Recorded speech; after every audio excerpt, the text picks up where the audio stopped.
The rejected Omega sat alone at the mating ceremony. The Alpha King said, "Pretend you're my mate." The great hall was suffocatingly silent. Every eye watched as my fated mate, the future alpha of my pack, turned his back on me. "I reject you, Luna," he sneered, his voice slicing through the festive, smoke-filled air. "An Omega without a wolf is no mate of mine." I sat alone at the edge of the mating ceremony, the physical agony of the broken bond tearing at my chest. Then, a shadow eclipsed the moonlight. The air grew impossibly cold, heavy with the scent of pine and raw, terrifying power. The Alpha King leaned down, his voice a dark velvet whisper against my ear. "Pretend you're my mate." The words did not register at first. They hovered in the frigid air, suspended between the agonizing snap of my severed mate bond and the crushing humiliation pressing down on my shoulders. The mating ceremony of the Crescent Moon Pack was supposed to be a celebration of destiny, a night where the moon goddess wove souls together under the canopy of ancient oaks. Instead, it had become the stage for my execution.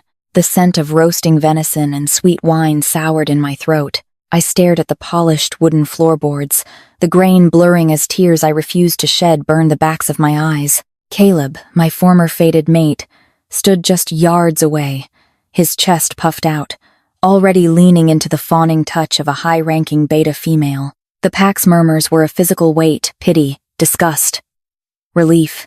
An Omega who could not shift, whose wolf lay dormant and silent beneath her skin, was a curse, a liability.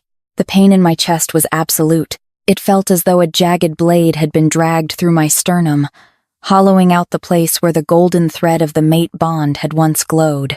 I curled my fingers into the thin, frayed fabric of my ceremonial dress, the cheap linen doing nothing to ward off the biting autumn draft. I was waiting for the final decree, the banishment. Then, the temperature in the great hall plummeted. It was not a natural chill.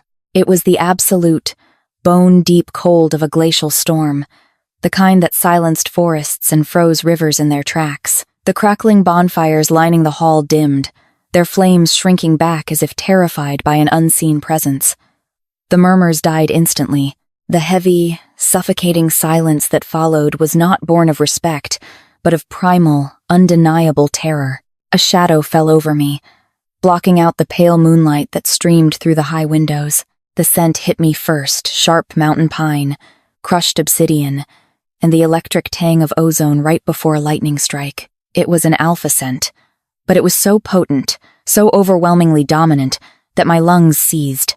My dormant inner wolf, the creature that had refused to stir for 20 years, let out a phantom whimper, not of submission, but of sudden, electrifying awareness. I lifted my head, my breath hitching.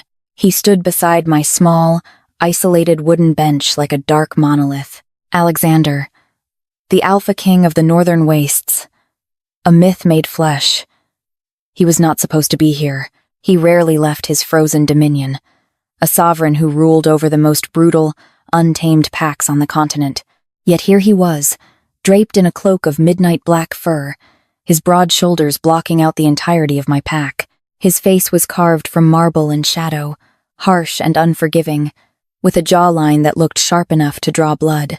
But it was his eyes that stole the breath from my lungs. They were the color of a winter storm, a striking, piercing silver that seemed to see straight through the flesh, down to the trembling, broken soul beneath. He did not look at Caleb.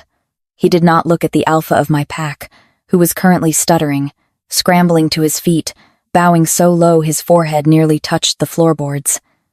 Alexander looked only at me. The massive hall held its collective breath. A predator had walked into a pen of sheep, and the sheep were paralyzed.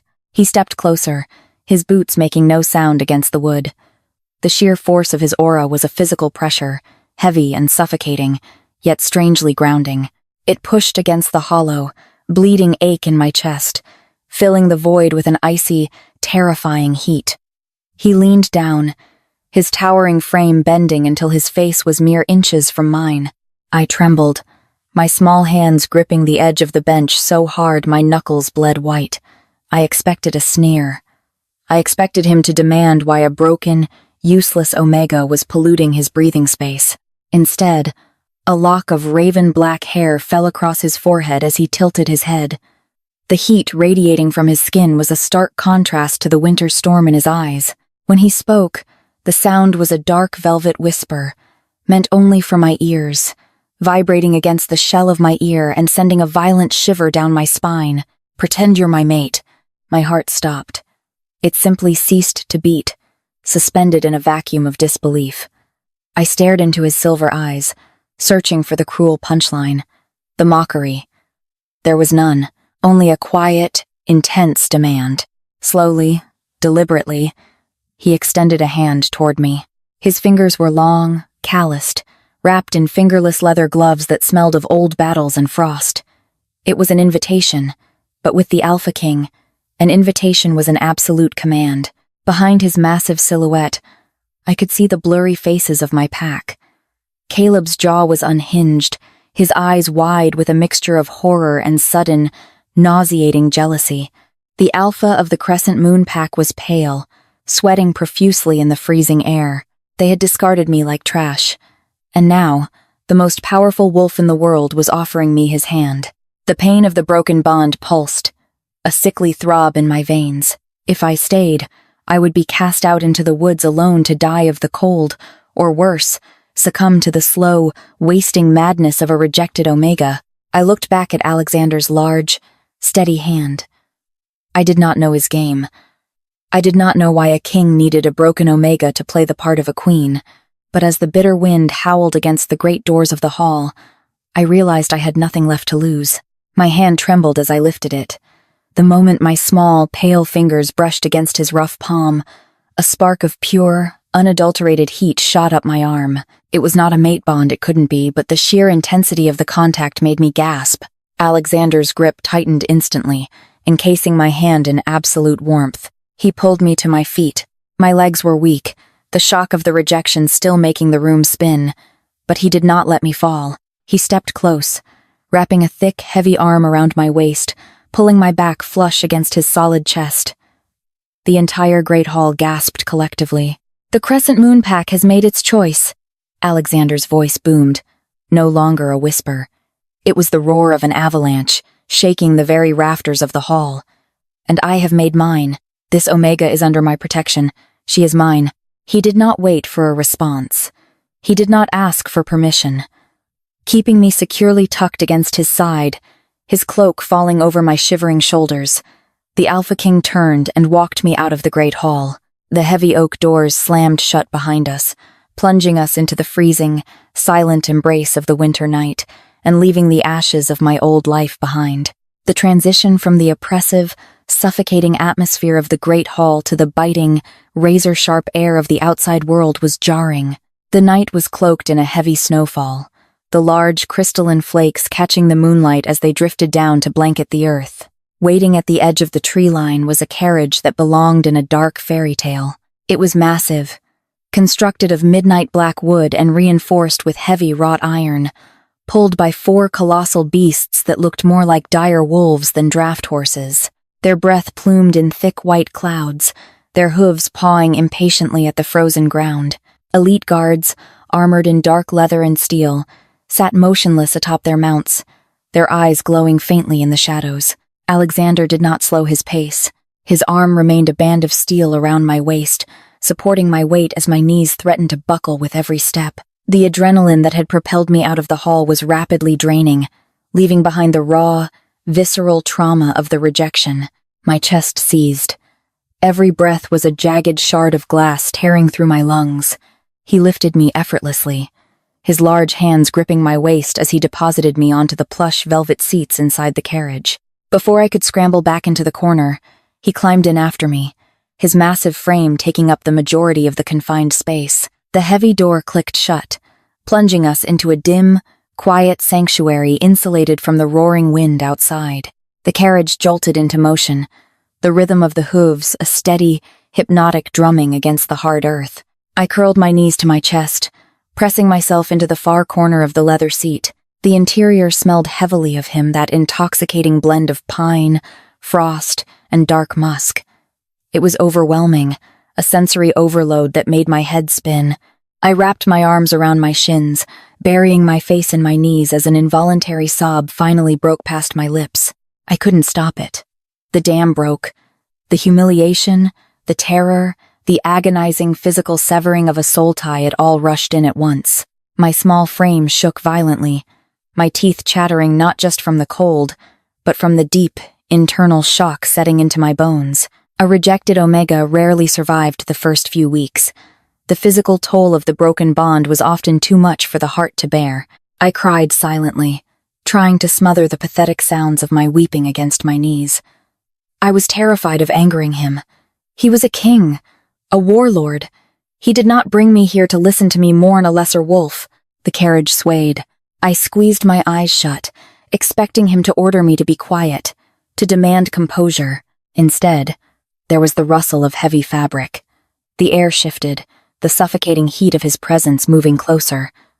Suddenly, a massive, fur-lined cloak was draped over my trembling shoulders. The weight of it was immense, grounding me, instantly wrapping me in a cocoon of his scent and residual body heat. I peeked over my knees, my eyes wide and shimmering with tears. Alexander was sitting on the seat opposite me now, having discarded his outer cloak to offer it to me. Underneath, he wore a simple, dark tunic that clung to the heavily muscled lines of his chest and arms. He was watching me. His silver eyes were unreadable, tracking the violent shivers that racked my body. He didn't speak. He simply reached beside him, pulling a silver flask from a compartment. He unscrewed the cap and extended it toward me. His hand hung in the space between us. Steady and patient, I hesitated, my breath catching in my throat. My fingers trembled as I reached out from beneath the massive folds of his cloak. When my skin brushed his, that same electric shock from the great hall fired through my veins. Hot and startling, I snatched the flask, my eyes darting to his face to see if he felt it too. His jaw tightened infinitesimally. A tiny muscle feathered near his temple, but his gaze remained fixed, burning into mine. I brought the flask to my lips and took a small sip. The liquid was thick, spiced, and fiercely hot, burning a trail down my throat and settling in my stomach like a glowing ember. It chased away the surface chill, dulling the sharpest edges of the pain in my chest. "Drink more," his voice rumbled in the confined space. It was not a request. I obeyed, taking a deeper swallow. The spiced wine worked quickly, relaxing my cramped muscles and bringing a flush to my pale cheeks. I lowered the flask, clutching it in my lap like a lifeline. The silence stretched between us, thick and heavy with unspoken questions. The carriage rocked, the snowy landscape flying past the small, frosted windows in a blur of white and black. "Why?" The word slipped out before I could stop it. My voice was raspy, broken, a fragile thing in the presence of his booming power. "Why me? I am an Omega. I am broken." Alexander leaned back against the dark leather cushions, crossing his arms over his broad chest. The shadows of the carriage clung to the sharp angles of his face, making him look every bit the ruthless predator the stories claimed him to be. Yet, the heat radiating from him felt like a protective shield. "You are not broken, Luna," he said quietly, the sound vibrating in my chest. "You are surviving, and right now, survival is exactly what I require." He didn't explain further. He didn't offer a grand plan or detail the intricacies of the lie we were about to live. He simply watched the heavy snow falling outside the window, his expression returning to a mask of cold, impenetrable stone. The spiced wine and the sheer exhaustion of the night began to pull at my consciousness. My eyelids grew impossibly heavy. The rhythmic swaying of the carriage, combined with the overwhelming, protective scent of the Alpha King, created a false sense of security that my battered mind desperately clung to. I let my head rest against the velvet wall of the carriage, as sleep finally dragged me under, pulling me away from the pain of Caleb's rejection. The last thing I felt was the soft, heavy weight of the fur cloak being tucked more securely around my shoulders, and the phantom brush of a calloused knuckle against my tear-stained cheek. I woke to the sudden cessation of movement. The rhythmic drumming of hooves and the gentle rocking of the carriage had stopped, replaced by the howling wind and the sharp shouts of men. I bolted upright, panic instantly clawing at my throat. For a disorienting second, I thought I was back in the Crescent Moon territory, left in the snow to freeze. Then, the heavy scent of pine and ozone anchored me. I was wrapped in his cloak, tucked into the corner of the massive carriage. Alexander was already moving. He pushed open the heavy carriage door, letting in a blinding blast of winter light and frigid air. "We have arrived," he said, his voice clipped and formal. I scrambled to the edge of the seat, clutching the fur cloak tightly around my small frame, and peered out the door. The breath left my lungs in a sharp puff of white mist. We were in the courtyard of a fortress that defied imagination. The obsidian citadel. It was carved directly into the face of a jagged, towering mountain, the black stone glistening with veins of ice. Massive towers pierced the gray winter sky, their peaks lost in the swirling snow.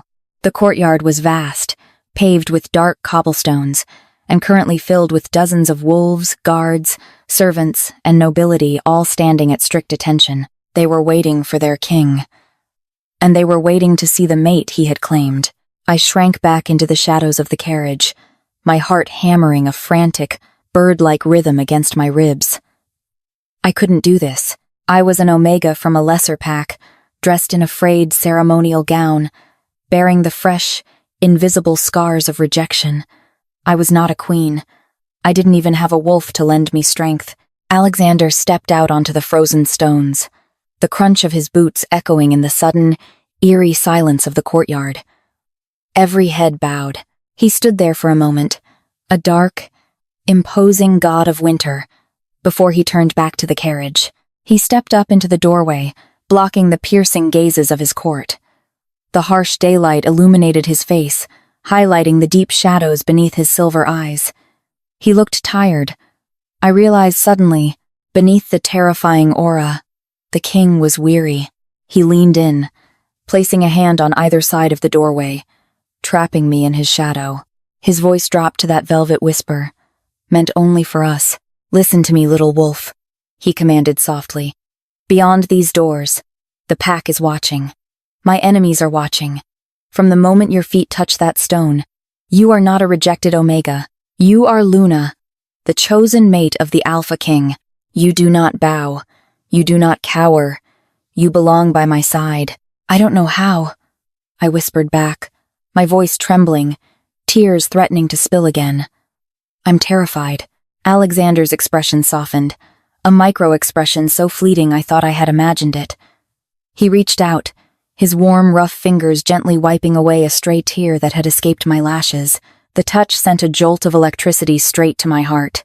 "You don't have to know how," he murmured, his gaze dropping to my lips before rising back to meet my eyes. "You just have to hold my hand. I will carry the rest." He didn't give me time to overthink it. He reached in, wrapping one arm around my waist and the other under my knees, lifting me completely out of the carriage. I gasped, instinctively throwing my arms around his thick neck to steady myself. He stepped back into the courtyard, holding me high against his chest. I felt tiny against him, fragile as glass, but the way he held me with absolute possession and unshakable strength made me feel indestructible. A collective murmur rippled through the courtyard. I buried my face into the crook of his neck, breathing in his intoxicating scent, letting his body heat shield me from the biting cold. He began to walk, his strides long and purposeful. "My king," a voice called out as we approached the massive iron-wrought doors of the citadel. An older man, bearing the scent of a powerful beta, bowed deeply, his eyes flicked to me, full of intense, guarded curiosity. "We did not expect. Two, a Luna. Expectations are for lesser men, Silas," Alexander replied, his voice echoing off the high stone walls. "Prepare the royal chambers. My mate requires rest." The beta's eyes widened, but he bowed again.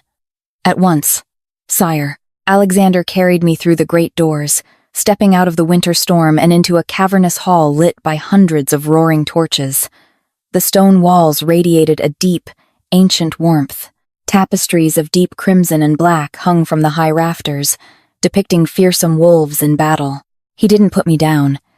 He carried me past staring guards, up a grand, sweeping staircase, and down a long, shadowed corridor. With every step, the reality of my situation pressed heavier on my chest. I was deep inside the fortress of the most dangerous man in the world, playing a dangerous game I didn't understand the rules to. Finally, He kicked open a heavy oak door and carried me into a room that was larger than my entire childhood home.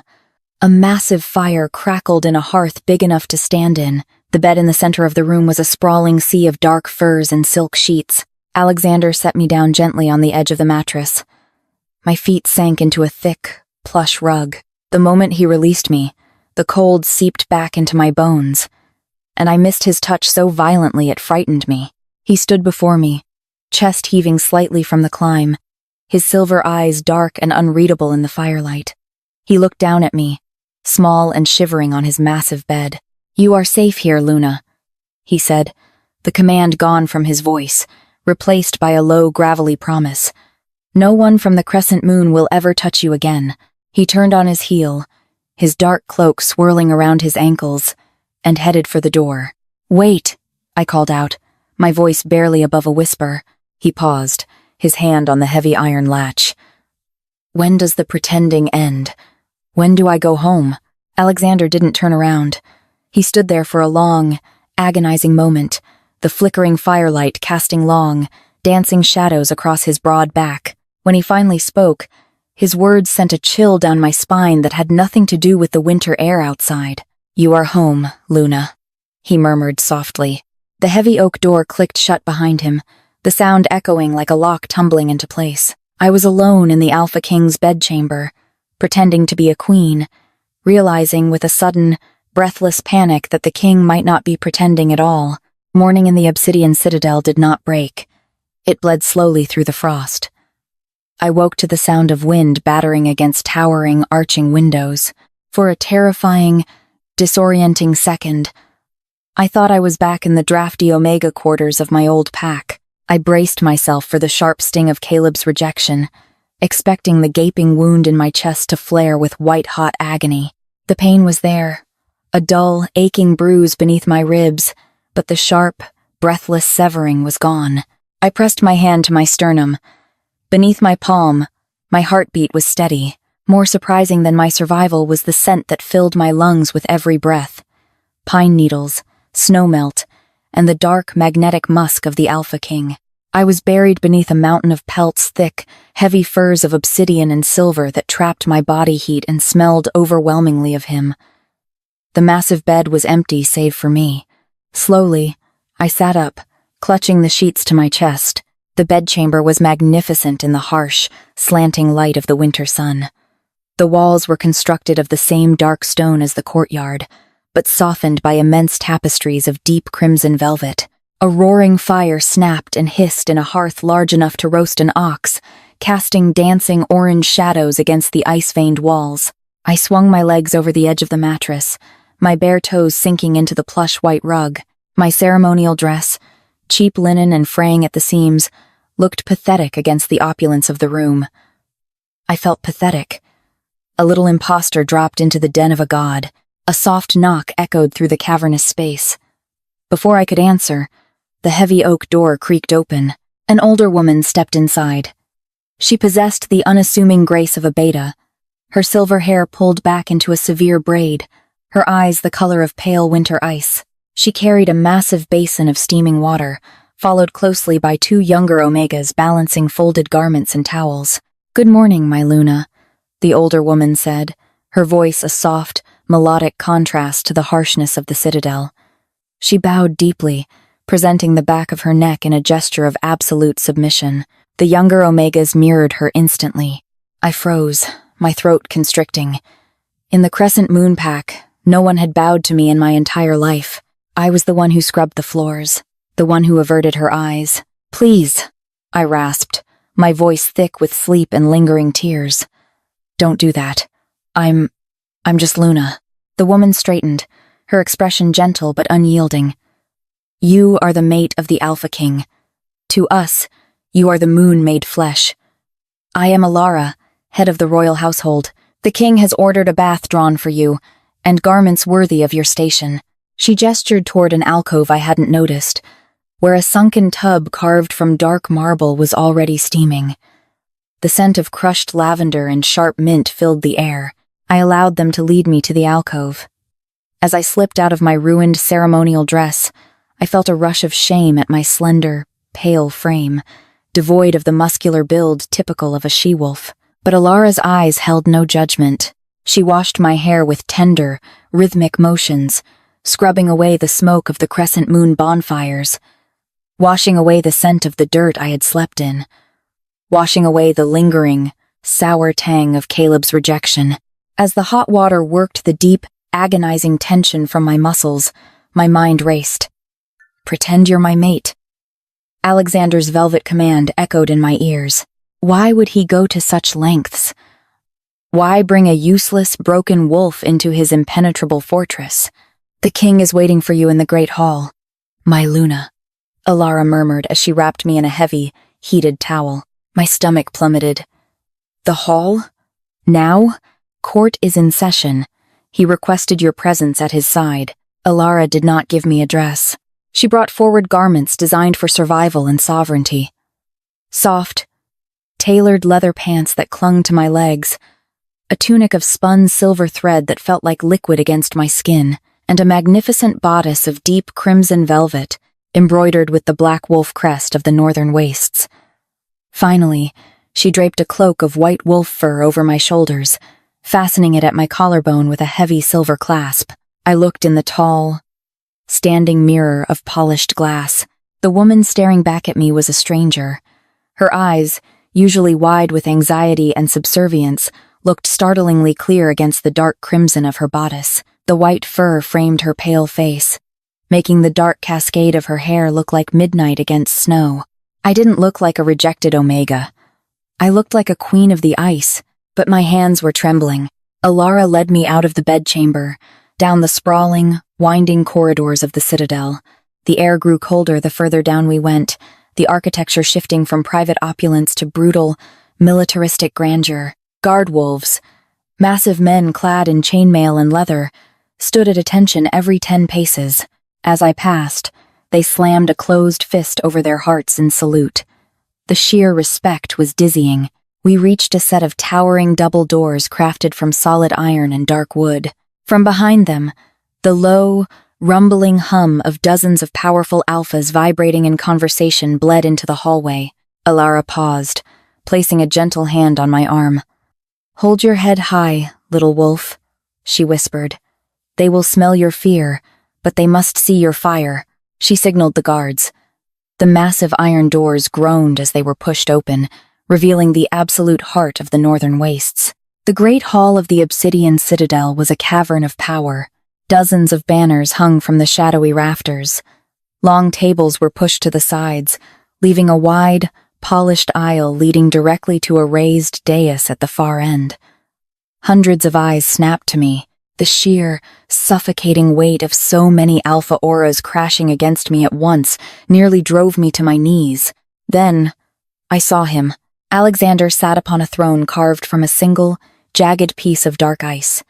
He wore no crown, only a simple black tunic, and his terrifying, unyielding dominance. The moment the doors opened, his silver eyes locked onto mine. The chaotic auras of the room vanished. The oppressive weight of the crowd dissolved into nothing. The only thing tethering me to the floor was the intense, magnetic pull of the king's gaze. He didn't smile, but the hard line of his jaw softened the fraction of an inch. Slowly, deliberately, he stood. The entire hall fell dead silent. He extended his hand toward me across the vast distance of the room. It was the same gesture he had made in the ashes of my old life. Taking a deep, shaky breath, I lifted my chin. I channeled the scent of pine and ozone, wrapping it around my fragile heart like armor, and began the long walk down the aisle to my king. Every step felt like walking through deep water. The silence in the hall was not the reverent hush of loyal subjects. It was the tense, coiled silence of predators analyzing a new, unfamiliar variable in their territory. I could feel their eyes raking over me over the crimson bodice, the white fur, the pale skin that lacked the battle scars of a northern she-wolf, but I kept my eyes entirely on Alexander. He stood at the top of the dais, a dark monolith waiting for me to breach his sanctuary. As I reached the first step, he didn't wait for me to climb. He descended, closing the gap between us. When his large, calloused hand engulfed mine, the The shock of heat that shot up my arm was absolute fire. It grounded me instantly, stopping the violent tremors in my knees. He pulled me up the remaining steps, turning me to face the sprawling hall. Beside his massive throne of dark ice sat a smaller one, carved from polished obsidian and draped in white furs. He guided me to it, not letting go of my hand until I was seated. Only then did he take his own throne. "My lords," Alexander's voice was a low, vibrating rumble that commanded the acoustics of the cavernous room perfectly. "I present to you, Luna, my chosen mate." The Luna of the northern wastes. A ripple of unease swept through the crowd. Men with faces scarred by frost and war exchanged dark, calculating glances. Finally, a massive man stepped out from the front row. He wore a cloak of grizzly fur, his beard braided with iron rings. The scent of aggressive, challenging ozone rolled off him in waves. "My king," the man rumbled, bowing his head slightly, though his eyes remained fixed on me with thinly veiled contempt. "We rejoice in the goddess's blessing, but we have heard whispers from the southern borders, whispers that the Crescent Moon Pack cast out a broken thing last night. An Omega, without a wolf." The hall tightened like a drawn bowstring. The insult was blatant, wrapped thinly in diplomacy. My breath caught in my throat. My fingernails dug into the obsidian armrests of my throne. He knew. They all knew what I was. I expected Alexander to roar. I expected the terrifying, glacial cold of his aura to freeze the man where he stood. Instead, Alexander merely leaned back in his throne, crossing one ankle over his knee. The casualness of the posture was more terrifying than any snarl. He turned his head slowly, looking at me. "Lord Vane asks a question." "My Luna," Alexander murmured, his voice soft but carrying perfectly in the dead silence. "Will you answer him?" My heart slammed against my ribs. He wasn't defending me. He was pushing me into the light. "Pretend you're my mate," he had said. But a northern queen did not hide behind her alpha's cloak. She stood beside it. I looked back at the crowd. At Lord Vane's sneering, scarred face, I felt the phantom ache of Caleb's rejection, the lifetime of scrubbing floors and taking scraps. But beneath that ache, buried so deep I hadn't felt it in 20 years, something stirred. It was the heat from Alexander's hand, still humming in my veins. I uncurled my fingers from the armrests. I stood up. I was tiny compared to the massive alphas in the room, but the white fur cloak billowed slightly as I stepped to the edge of the dais. I looked down at Lord Vane, forcing my chin up, forcing the tremor out of my voice. "The Crescent Moon Pack casts out many things they do not understand. Lord Vane," I said, my voice ringing out clearer and sharper than I knew was possible. "They measure strength in fangs and brute force, but I am standing on the dais of the Alpha King, clothed in his colors, under his protection. Do you question his judgment, or do you question my right to breathe his air?" A profound, stunned silence echoed off the stone walls.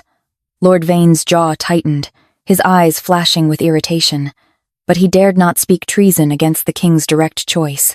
"I question nothing, my Luna," Vane finally ground out, lowering his eyes to the floor. "I only seek to understand the strength of the woman who stands beside our king. Then watch," I replied softly, my heart hammering a wild, erratic rhythm. "And you will learn." I turned slowly, deliberately, and walked back to my throne. As I sat, I chanced to glance at Alexander. A slow, devastating smirk was playing at the corner of his lips. The winter storm in his eyes had ignited with a fierce, burning pride. He reached across the armrests, his massive hand covering both of mine, squeezing with a gentle, approving pressure. The rest of the court session passed in a blur of territorial disputes and rationing reports. I sat perfectly still, my hand anchored in his, playing the part of the untouchable queen, but beneath the velvet and silver, my blood was singing.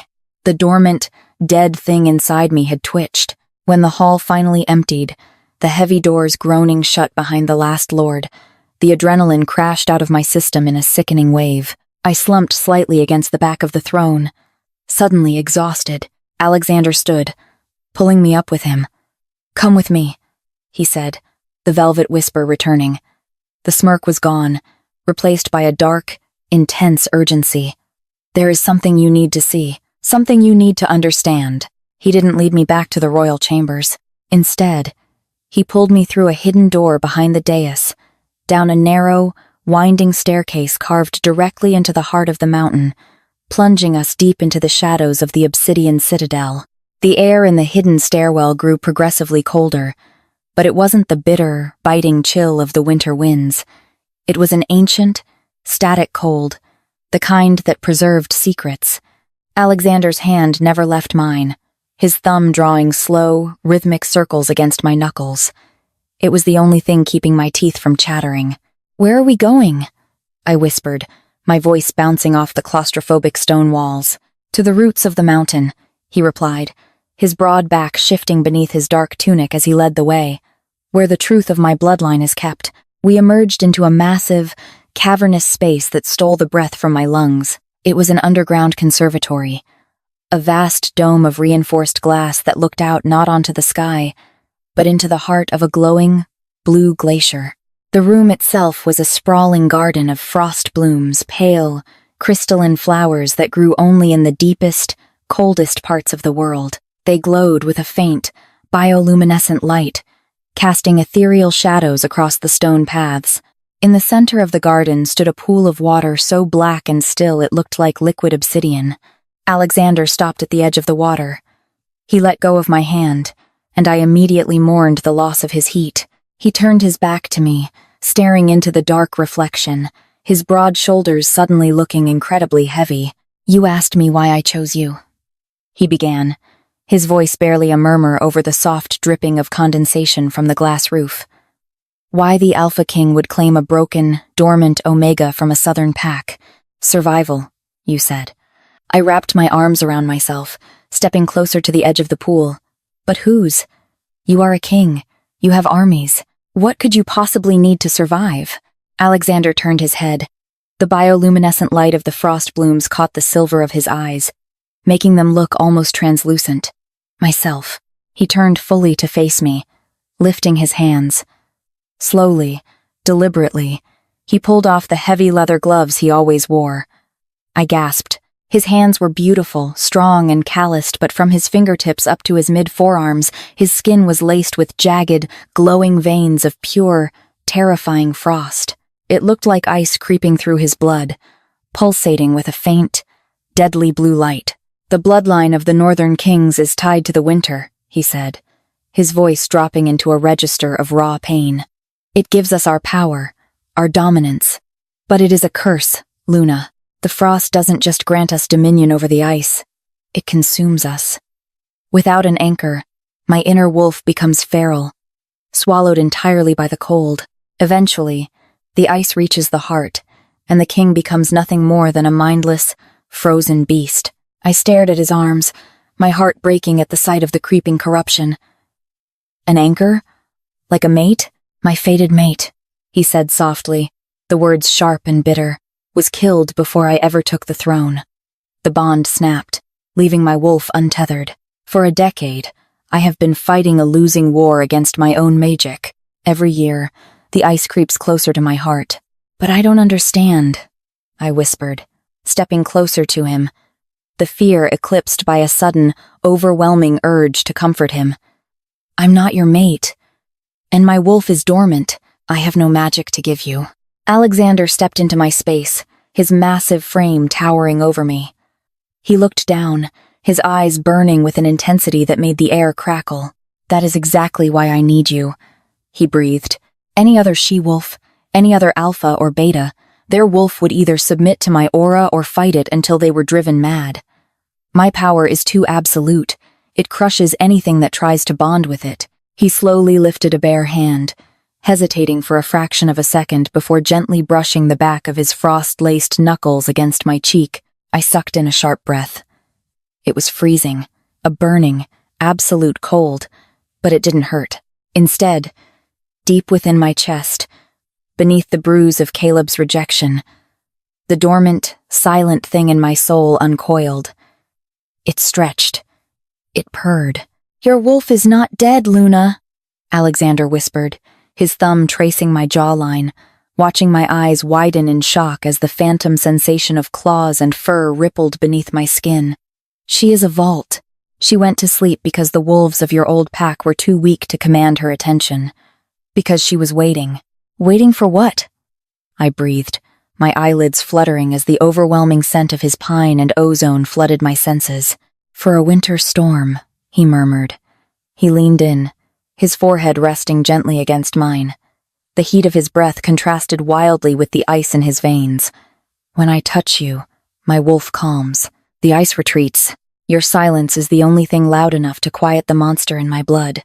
I need you to pretend to be my mate to the world, Luna, so that in the dark, you can save my life.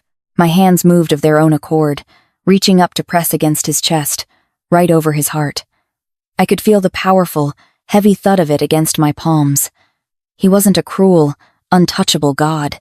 He was a man fighting for his life. And he had chosen me, the broken, discarded Omega, to be his shield. The air between us charged with undeniable, electric tension. His gaze dropped to my lips, and my own breath hitched, anticipating the slide of his mouth against mine. Suddenly, the deafening, bone-rattling sound of a massive iron bell tolled through the cavern. The romantic tension shattered like glass. Alexander snapped his head up, his eyes flashing from soft silver to blinding, feral white. The frost on his arms flared violently. "The warning bell," he snarled, stepping back from me, instantly transforming back into the warlord. "The outer gates have been breached." He grabbed my hand, yanking his glove back on with his teeth. "Stay close to me," he commanded, dragging me toward the winding stairs. The pretend game was over. War had come to the Obsidian Citadel. The ascent from the underground conservatory was a frantic, breathless blur. The deafening toll of the warning bell vibrated through the stone steps, a relentless drumming that matched the frantic, heavy beating of my own heart. The static, ancient cold of the roots of the mountain gave way to the sharp, metallic tang of drawn steel and the heavy, aggressive musk of hundreds of shifting alpha wolves. When we burst through the hidden doorway behind the dais, the great hall was already a vortex of organized chaos. The long wooden tables had been overturned to form barricades. Elite guards, massive and battle-scarred, were pouring out through the heavy iron doors, their guttural war cries echoing into the freezing night. Silas, the older beta, intercepted us at the base of the dais. He was out of breath, a jagged cut already blooming red across his weathered cheek. "Report," Alexander commanded, his voice slicing through the cacophony. The heat radiating from his body was immense, his aura expanding until the sheer pressure of it made the air in the hall hum. "Rogues." "Sire," Silas panted, wiping blood from his jaw. "Hundreds of them, but they are coordinated. They brought siege ladders and grappling lines to scale the eastern battlements. And," the beta hesitated, his eyes darting toward me for a fraction of a second before returning to his king. "They are led by a southern wolf, a young alpha. He demands the return of his stolen property, Caleb." The name didn't leave my lips, but the sickening jolt in my stomach confirmed it.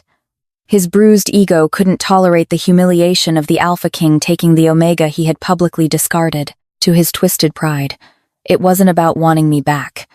It was about the appearance of weakness to his own pack. He had likely hired every desperate, starving rogue on the continent, promising them the riches of the Obsidian Citadel if they helped him tear it down. Alexander's face turned to absolute terrifying stone. The glowing, frosty blue veins beneath his skin, previously confined to his forearms, began to creep upward, pulsing visibly at the base of his neck. "Take her to the high tower," Alexander snarled at Silas, not looking at me. "Barricade the ironwood doors. If a single enemy breaches that tower, I will skin every guard on duty." "Alexander." "Wait," I started, reaching out to touch his arm. He flinched away from my touch, a violent, jagged movement. The silver in his eyes was rapidly being swallowed by a blinding, feral white. The ice was taking over. He was drawing on the cursed magic of his bloodline to summon the strength needed to decimate an army. "Go with Silas, Luna," he growled, the velvet completely stripped from his voice. It was the sound of grinding glaciers. "I cannot protect you and slaughter them at the same time. The monster is off the leash. Before I could protest, the king turned his back on me. In one fluid, brutal motion, his massive human form exploded. The sickening crack of breaking bone was drowned out by a roar that shook the soot from the high rafters. Where a man had stood a second before, a nightmare of black fur and glowing blue ice now crouched. The Alpha King's wolf was colossal, easily twice the size of a normal dire wolf, his breath pluming in thick clouds of absolute frost. The beast tore through the iron doors of the great hall, plunging into the massacre outside. Silas grabbed my arm, his grip surprisingly gentle but entirely unyielding. "Come, my Luna, we must move." He dragged me through a labyrinth of narrow corridors, ascending higher and higher into the bitter draughts of the citadel. We finally reached the high tower. Alara was already there, pacing the stone floor with a wicked-looking silver dagger clutched in her hand. Silas shoved me inside, his eyes grim. "Lock the doors," he ordered Alara. "Do not open them for anyone but the king." The heavy ironwood doors slammed shut, the deadbolt sliding into place with a definitive, terrifying clatter. I was trapped. I ran to the narrow, arched window carved into the thick stone wall. From this vantage point, the entire courtyard and the eastern battlements were visible. The snow, pristine and white only hours ago, was a chaotic, churning canvas of black, brown, and crimson. The scent of copper blood and burning pitch drifted up to the tower, making my stomach roll. Caleb's rogue army was vast, swarming over the low walls like a plague of starved rats. But they were breaking against the absolute, devastating fury of the Northern King. Alexander's black wolf was a blur of violence. Every snap of his massive jaws severed bone. Every sweep of his claws sent bodies flying into the freezing air. But it was the frost that was truly terrifying. As the king fought, the glowing blue ice woven into his fur flared brighter. With a guttural howl, he unleashed a wave of absolute cold. The rogues caught in the blast didn't just freeze. They shattered like glass, their bodies turning to brittle ash on the cobblestones. But there were too many of them. For every 5 wolves Alexander decimated, 10 more scrambled over the walls, armed with silver-tipped spears and heavy nets. Caleb, I noticed with a surge of disgusted rage, was not fighting on the front lines. He stood atop a breached section of the wall in human form, barking cowardly orders, watching the bloodbath from a safe distance. I pressed my hands against the freezing glass of the window, my breath fogging the pain. I watched Alexander take a glancing blow from a silver spear to his flank. The black wolf roared in agony, the blue veins pulsing frantically as the cursed magic rushed to heal the wound. "He's using too much power," I whispered, panic rising like bile in my throat. I remembered his words in the glass garden. "The frost consumes us. Without an anchor, my inner wolf becomes feral." Down in the courtyard, the black wolf was slowing. The glowing blue ice was no longer just in his veins. It was frosting over his dark fur, encasing his massive paws in heavy, restrictive blocks of ice. His movements were becoming jagged, erratic. He was losing his mind to the cold. I couldn't just stand here. I couldn't watch the only man who had ever made me feel whole tear himself apart in the snow. Beneath my ribs, the dormant, silent vault of my soul slammed open. The phantom sensation of claws and fur, which had only been a tickle in the conservatory, was suddenly a blinding, agonizing reality. My inner wolf, asleep for 20 years, woke up screaming. She didn't want to hide in a tower. She wanted her mate. "Luna!" Alara gasped behind me, dropping her dagger. "Your eyes, they are glowing." I turned away from the window. The reflection in the glass showed a stranger. The terrified, pale girl from the Crescent Moon Pack was gone. The eyes staring back at me were a brilliant, luminescent gold, shining like twin suns in the dim tower. "Open the doors, Alara," I commanded. It wasn't my voice. It was the ancient, booming resonance of an alpha female. "I cannot, my Luna." The king's orders. I didn't argue. I walked to the heavy ironwood doors, pressing my palms flat against the dark grain. The heat pooling in my chest was unbearable, a volcanic pressure desperate for release. I channeled it down my arms, into my hands. The wood beneath my fingers splintered, groaned, and with a deafening crack, the massive deadbolts shattered outward. I stepped over the ruined wood and ran down the spiraling stairs, leaving the safety of the tower behind. I was going to be his anchor, or I was going to die in the snow beside him. The descent was a blur of stone and shadows. The closer I got to the courtyard, the heavier the air became, saturated with the metallic tang of blood and the suffocating pressure of 100 warring alpha auras. But the crushing dominance that used to drive me to my knees in the crescent moon pack felt thin now, flimsy. The golden heat building in my chest pushed it away with effortless, humming power. I burst through a side entrance, stepping out onto the frost-slicked cobblestones of the lower battlements. The wind whipped my white fur cloak around my legs. The battle was a massacre. The Northern Guard was holding the line, but the sheer volume of rogues was overwhelming them. In the center of the carnage, Alexander's Black Wolf was an island of destruction. He was entirely encased in glowing, jagged frost now. His eyes were pure, blinding white. The king was gone. Only the curse remained. He tore into friend and foe alike, a mindless blizzard of fangs and ice. Well, if it isn't the little runaway. I spun around. Caleb stepped out from behind a shattered stone column, a cruel, triumphant smirk twisting his handsome face. He was still in his human form, holding a heavy crossbow loaded with a silver-tipped bolt. His eyes raked over my crimson velvet bodice and silver tunic, a flash of pure, ugly jealousy darkening his gaze.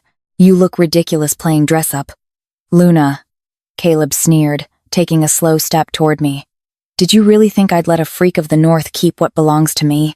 You humiliated me in front of my entire pack. Now, I'm going to put a silver bolt through your new master's skull and drag you back to the south by your hair." He raised the crossbow, aiming not at me, but toward the center of the courtyard where Alexander was violently thrashing against a swarm of rogues.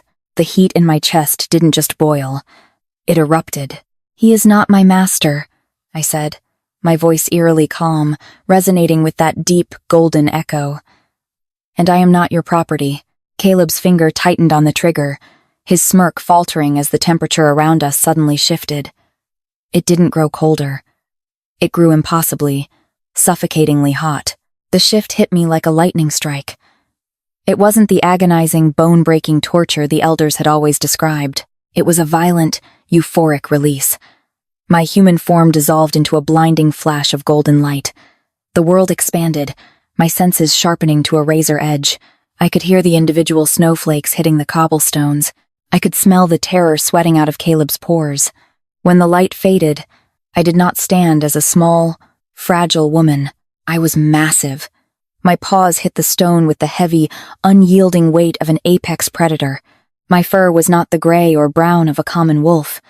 It was pure, unblemished white, glowing with a soft, ethereal lunar light.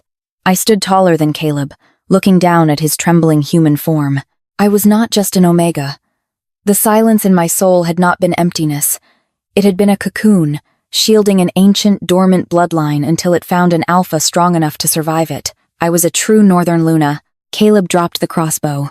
The clatter of wood against stone was loud in the sudden, terrifying vacuum of space between us. His inner wolf, realizing the sheer, godlike power radiating from my white fur, betrayed him instantly. Caleb collapsed to his knees, his hands trembling as he pressed his forehead against the freezing stone, whining in absolute, pathetic submission. I didn't even bare my teeth. I stepped over his cowering form, dismissing him entirely. I had a king to save. I leaped from the lower battlements, landing in the center of the blood-soaked courtyard. The impact of my paws sent a shockwave of golden heat rippling across the stones. The fighting stopped. Rogues and Northern Guards alike froze, their jaws dropping as they stared at the glowing white wolf standing amidst the carnage. But my eyes were fixed only on the beast of ice and shadow. Alexander's massive black wolf paused, his chest heaving, his fur coated in thick, jagged spikes of frozen blood and ice. His pure white, feral eyes locked onto me. The monster inside him didn't recognize me. It only saw a challenge. It only saw a blinding light threatening the perfect, silent dark of the cold. With a roar that cracked the stone beneath his paws, the Alpha King lunged at me, his jaws wide, the deadly frost radiating from his teeth. The courtyard erupted in screams. Alara's voice echoed from the high tower. But I didn't run. I didn't brace for impact. I stood perfectly still, my golden eyes locked onto the blinding white of his. I waited for the winter storm to hit. The collision never happened. Inches before his massive, frost-encrusted jaws could snap my spine, the wall of golden heat radiating from my white fur slammed into the glacial aura of the king. It was a physical impact, a concussive blast of opposing magics that sent a shockwave of steam rolling across the courtyard. Alexander's black wolf recoiled, a terrifying, confused snarl ripping from his throat. The feral monster within him fought to push forward, but the ice coating his fur was rapidly melting, dripping onto the stones in heavy puddles. I took a deliberate step forward. The remaining rogues in the courtyard were scrambling backward, dropping their weapons, wholly terrified of the clash of titans happening before them. Alexander snapped his teeth, throwing his massive head back in agony as the curse fought the cure. The blue veins pulsing beneath his fur glowed violently, desperately trying to maintain their icy grip on his heart. He lowered his head, preparing for another feral strike. I didn't meet him with aggression. I didn't bare my fangs or release a challenging roar. I utilized the very thing that made me an Omega, the very thing Caleb had despised. My absolute grounding silence. I projected my aura forward, wrapping it around his chaotic, freezing mind like a heavy velvet blanket. I am here, my inner wolf whispered to his. The vault is open. Put the cold to sleep. I stepped directly into his striking distance. He froze, his muscles locking, trembling violently as his white, feral eyes stared down into my glowing golden ones. The air between us crackled, steam rising in thick clouds as my heat battled his frost. Slowly, deliberately, I stretched my neck upward and pressed my wet nose against the center of his frost-covered snout. The contact was a catalyst. A blinding, explosive flash of silver and gold light engulfed the courtyard. The terrifying, biting cold of the winter storm instantly vanished, replaced by the soft, natural chill of an ordinary snowy night. The black wolf let out a long, shuddering exhale. The blinding white faded from his eyes, leaving behind the striking, piercing silver of the man I knew. The jagged spikes of ice melted entirely, leaving him soaking wet and exhausted. His massive legs buckled, and he collapsed onto the stones. I shifted back immediately. The golden light faded, leaving me kneeling on the freezing cobblestones in my velvet and silver, gasping for breath as the sheer magnitude of the magical exchange settled in my bones. Beside me, the giant black wolf dissolved, leaving Alexander lying on his side, his chest heaving. The glowing blue veins on his forearms were completely gone. The skin was clear, unblemished, free of the creeping frost for the first time in a decade. Silence descended on the courtyard. It was absolute. The battle was over. The rogues who hadn't fled were on their knees, their faces pressed to the stones. Guards rushed forward, draping a heavy fur cloak over the king's bare shoulders. Alexander pushed himself up onto his knees, waving the guards away. He ignored the blood, the bodies, and the kneeling lords. He turned only to me. His silver eyes swept over my face, lingering on the golden glow that was slowly fading from my irises. He reached out, his warm, bare hand free of the leather gloves, free of the ice cupping my cheek. The electric spark between us was no longer shocking. It was a steady, humming current, a perfectly completed circuit. "You didn't run," he whispered, his voice rough, raspy, and stripped of all its terrifying pretense. "I told you," I replied softly, leaning my face into his warm palm. "I'm not pretending anymore." Behind us, a heavy thud echoed through the silence. Lord Vane, the scarred alpha who had questioned my right to breathe the king's air, had walked out into the courtyard. He looked at the melted ice, at the defeated rogue army, and finally, at me. Slowly, the massive, proud lord dropped to his knees. He bowed his head, exposing the back of his neck in absolute, undeniable submission. "All hail the Luna," Vane rumbled, his voice carrying through the ruined courtyard. The anchor of the north, one by one, the elite guards, the servants, and the remaining lords dropped to their knees. The movement rippled outward like a wave, until every wolf in the obsidian citadel was bowing to the rejected Omega from the southern woods. Alexander smiled. It wasn't a smirk, or a mask of cold stone. It was a genuine, devastatingly beautiful smile that reached his silver eyes. He stood, pulling me up with him, wrapping his heavy fur cloak around both of our shoulders to ward off the winter chill. He didn't carry me this time. We walked back into the great hall, our hands locked together, equals in the dark. The pretend game was over. The true reign of the Winter King and his golden wolf had just begun. The throne of dark ice in the great hall eventually melted, replaced by 2 seats carved of solid, warm oak, draped in silver and black furs.